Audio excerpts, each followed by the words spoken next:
அனைவருக்கும் வணக்கம். இன்னைக்கு இன்ட்ராடே ப்ரீ மார்க்கெட் அனலைஸ்ல எந்த ஸ்டேக் எப்படின்னா என்ன நடக்கிற வாய்ப்புகள் இருக்கு அப்படிங்கிறத பார்க்கலாம். இது முழுக்க பயிற்சிக்கான வீடியோ தான். இது மேக்ஸ் அடிப்படையில் எடுக்கக்கூடியதுங்க.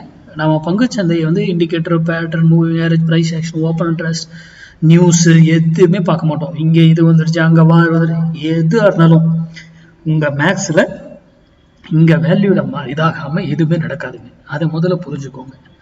நம்ம எவ்வளோ நாள் வீடியோ போட்டுக்கிட்டு இருக்கோம், எல்லாமே மந்த்லி இயர்லி எல்லாமே போட்டுக்கிட்டு இருக்கோம். அதெல்லாம் ஏன் அந்த புள்ளிகள் வந்து நடக்குது ஆட்டோமேட்டிக்கா.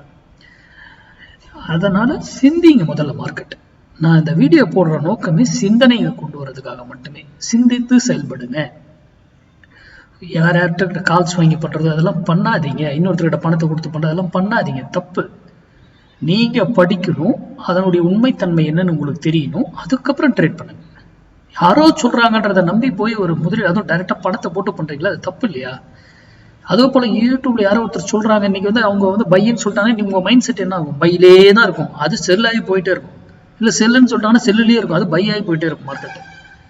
அப்படிலாம் நம்ம உங்களுடைய படிப்பினை இதுல கொண்டு வந்து அதுக்கப்புறம் நீங்க அதை செயல்படுத்துங்க. யார் சொன்னாலும் அதை நம்பலாமா வேண்டாமா அப்படின்னு ஆராயுங்க. இப்போ நானே யூடியூப்ல சொல்றேன், நான் கொடுக்குற வேல்யூவை கூட நீங்க வந்து நம்ப கூடாது. தினமும் நீங்க பார்க்கணும், ஏன் இதை கொடுக்குறாரு, இந்த வேல்யூ எப்படி கொடுக்குறாருன்னு கால்குலேட் பண்ணுங்க. அதை வைத்து கண்டுபிடிங்க, அதுக்கப்புறம் ட்ரேட் பண்ணுங்க. நான் ஒரு வேல்யூ தான் கொடுக்குறேன், எனக்கு வந்து அது 1000 மைண்ட் ஏறலாம். அப்படியே ஸ்டெப் பை ஸ்டெப்பா எப்படி ஏறும், இறங்கினா எப்படி இறங்கும், அதுக்கான மேக்ஸ் இருக்கு.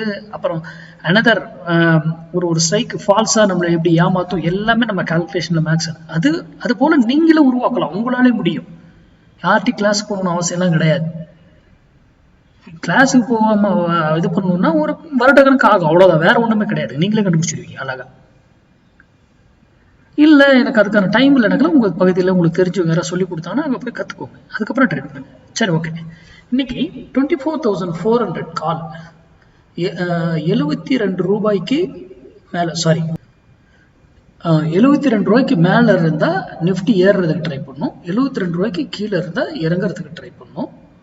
இந்த இடத்துல வந்து ட்ராப் ஃபால்ஸ், அது 72 ரூபாய்க்கு மேலதான் இருக்கா கீழே தான் இருக்கான்றது ஏதோ ஒரு லைனை போட்டு அதுக்கு கீழே அப்படி கிடையாதுங்க.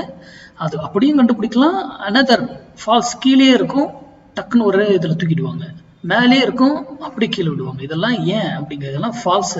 மேக்ஸ்ல அதெல்லாம் கண்டுபிடிக்க முடியும் அழகா. நம்ம பங்குச்சந்தைங்கிறத மேக்ஸ்ங்கிறத தான் நம்ம சொல்றோம். அது இன்ட்ராடே வரணும்னா பொசிஷன், ஆப்ஷன் பையர் இன்ட்ராடேவோட முடிச்சிடும். பொசிஷனுங்கிறது டோட்டலி வேறீங்க. பொசிஷனுக்கும் இதுக்கும் சம்பந்தமே கிடையாது. பொசிஷன் டோட்டலி வேற, அது ஹெட்ஜிங் இல்லாம பண்ணக்கூடாது. அப்புறம் ஈக்விட்டியில் அழகா வாங்கி விட்டு அப்படி ட்ரேட் பண்றதுதான் பொசிஷன். ஆப்ஷன் பையர் இன்ட்ராடேவோட முடிச்சிருங்க. தயவு செய்து பொசிஷனுங்கிறத கொண்டு போகாதீங்க ஆப்ஷன் பையிங்.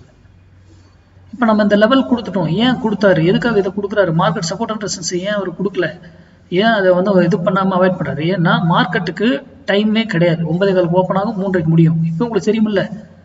ஆனா பிரீமியத்துக்கு அப்படி கிடையவே கிடையாது. அதனால மார்க்கெட் சப்போர்ட் அண்ட் ரெசிஸ்டன்ஸ் வைத்தெல்லாம் தயவு செய்து ஆப்ஷன் பையிங் பண்ணாதீங்க.